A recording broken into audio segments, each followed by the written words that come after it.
What's up guys, welcome back to another video. Today we're going to be working on the 2J RX8. As you can see, I have everything on the front apart. What I plan to do is upgrade my alternator. Now the one that we have on the car currently is the stock 2JZ, and I went ahead and got the Toyota Sequoia 2007. I'm going to put the part number down below.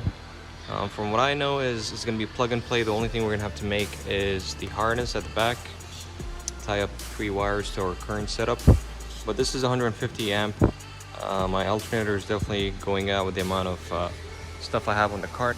Definitely with the setup I have currently, running dual electric fans, twin fuel pumps, big injectors, gauges, AEM, boost controls, all that things are pretty much starting to add up, and it's time we upgrade our alternator. So here it is off a Toyota Sequoia. Let's go ahead and see how we're gonna mock this up to install it on the engine. So what I'm going to do first is remove the serpentine belt down here. I believe it's held by 14. We're going to loosen the tensioner, take out the belt, remove the power cable from the alternator, disconnect the cable to it, and remove the 2, I believe as well, 14mm bolts. Slide that out and go ahead and install the new one. So let's go ahead and work on that. I'm going to go ahead first remove the tensioner here, release it a little bit. So we have the belt out.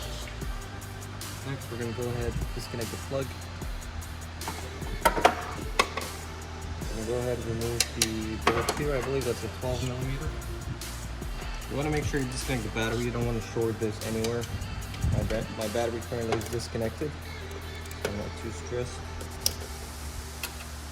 And we just here, just put it up for now. So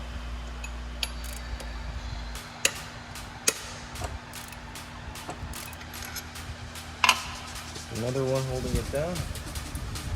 I'm gonna get a deep socket 14.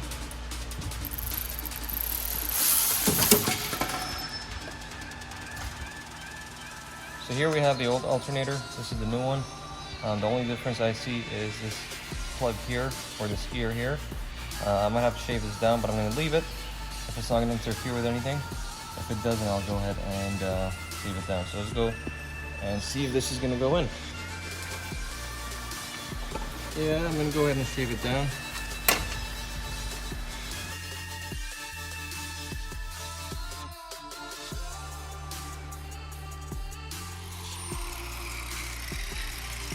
So we have that plug shape.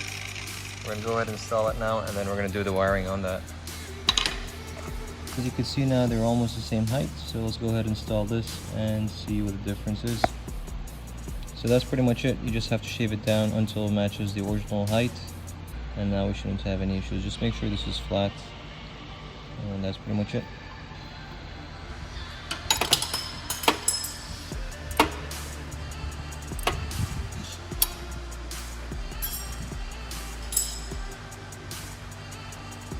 So the problem we were having earlier is because this was a little bit wider, this was being pushed front, so the pulley wasn't lining up. But now that we shaved the rear a little bit and moved it back, and now everything is lining up. I'm going to go ahead now, do the wiring for the plug, and I'll show you guys what you need to connect.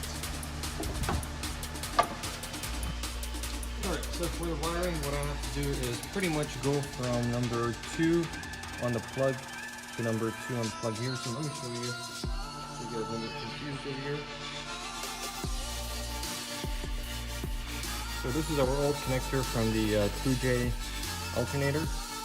This is pin number 1, pin number 2, pin number 3.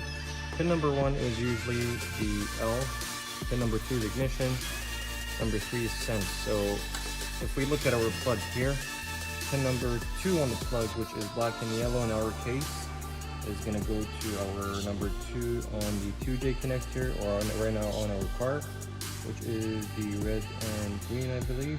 Next we have pin number 4, which is white and blue. We're going to connect to our yellow and blue, or sorry, white and blue on our 2J connector, pin number 3. That's for the battery sense. And the way I have this is the battery sense is going to 12 volts directly fused. And the ignition is just like it sounds, ignition power, only when you turn the ignition on. And that's pretty much it, guys. Nothing hard. All you gotta do is just shave down the plug here, cut down the other ear, do the wiring, and off you go. And there we have that. What we're gonna do next is pretty much just tape up the wires here that we're not gonna need, and that way everything's loomed up and safe. So that's it, guys, for this video. Pretty straightforward how to install a Sequoia or Tundra alternator in your JZ, and the wiring, just 2 wires in my case.